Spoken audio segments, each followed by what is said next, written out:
right, let's look more closely at what came out of this debate by both houses of Parliament. Today, the debate has been set down for 2 days before President Ramaphosa responds on Thursday.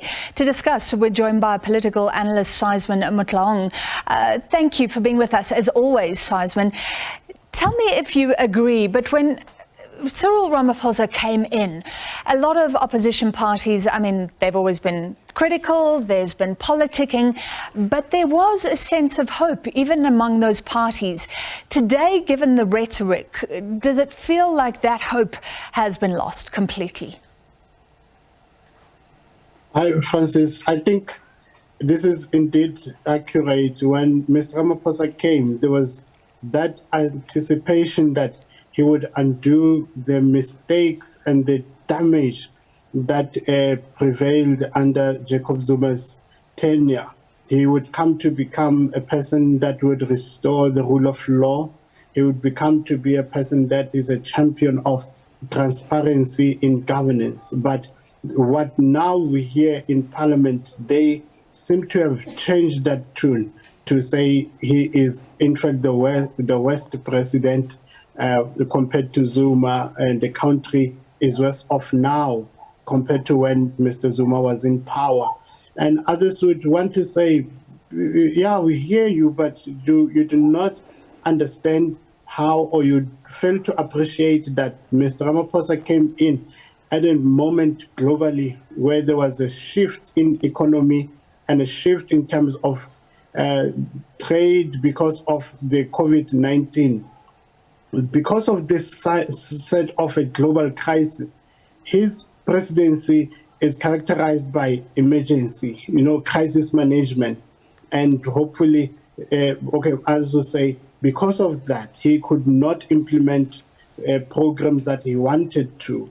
Yet, as you listen to them in Parliament, they also highlight how he has said he's going to do certain things, but mainly he does not. Despite a crisis, he has not even shown some kind of an agency to commit to certain policies that are more important to the public versus what political parties like EFF accuse him of, that he has prioritized the interest of monopoly capital. And of course, at the center of that is the power crisis. And many have looked at the fact that for the last few years, since 2018, very little extra generating capacity has come on board. So there's been years where not much has happened for various reasons. The president hasn't had his chance to respond, but we did hear from ANC ministers, important ministers regarding this issue. Gwede Mantashe, Ibrahim Patel there, Mondli Gungumbele. They had a chance to say that government is doing everything it can. Did they use that chance well? Yeah, you see, I think from the side of the ANC, you hear that tone that we are doing as much as we can. You also hear how they, even at the province, the likes of KZN are saying, irrespective of the floods that we've experienced, the damage that came with it, we are working hard to resuscitate the tourism sector. They are even declaring that Durban is open for people to come and enjoy.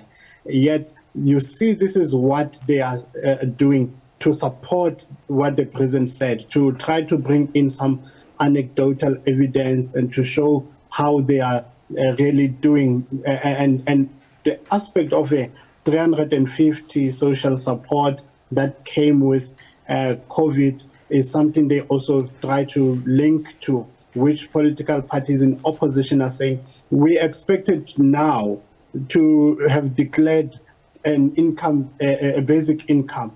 350 is nothing compared to the high cost of living. So we see 350, but it is not so effective. You also heard others talking about social turnaround times in terms of social support applications, social grants, that people eventually are told your application was unsuccessful. So they say there is something positive you are doing, but you could do better, and we don't see you committing to that. Sysman, Political watchers are making something of the fact that the ANC and the EFF are taking quite heavy shots at each other today, and on other platforms they seem very antagonistic towards each other at a national level, even though they are working together at a regional level and in Gauteng municipalities. What should we make of that? Yeah, you see some also in Parliament to say, when Malema, you said Cyril has no legitimacy to stand and address Parliament, yet you also took Parliament to court and you are standing before us. I think one member also walked out. They were really trying to frustrate Mr. Malema as he was speaking, somehow giving him a taste of his own medicine. Then you want to think, I think I've also heard someone talking how what the EFF is doing in Parliament affects its relationship with the ANC, where they have to collide and to think maybe ANC could say, we don't want to cooperate with you, you're embarrassing our leader, you know. But I think the ANC is mature enough to understand what happens in Parliament and the necessity of forming stable governments and for them to be in power where they want to be. Therefore, they will separate these terrains to say that happens in Parliament and they will respond appropriately like we saw today. And then where they have to form coalition governments, they will also continue with that. I don't see it as something that will derail those kind of arrangements at all. All right, so they can live with that duality. Very interesting. Let's end with this. We saw the chief whip there, and she says they're doing all they can, and she's waiting for this Minister of Electricity to gallop along. She said, we're still waiting to find out who the Minister of Electricity is going to be.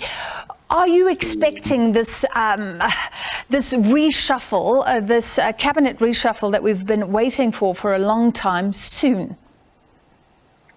You know, I'm trying to think about that, say, how soon can it be?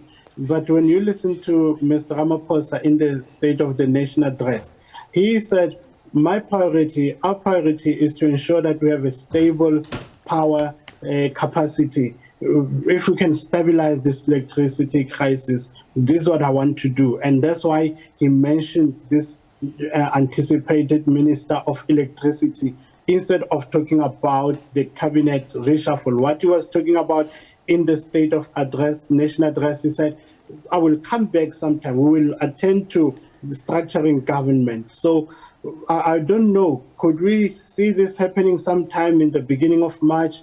I think that could be it, because at this moment we anticipating to see first if he's going to reveal the minister before the general restructuring of his cabinet, or will it be among that? So in my view, I want to see him introduce the minister before the general cabinet. So it's something most of us are really waiting hard to see what he's going to say and when he will be addressing that. Yeah, that will be the big reveal, as you say. Thank you very much, political analyst Sysman Motloung.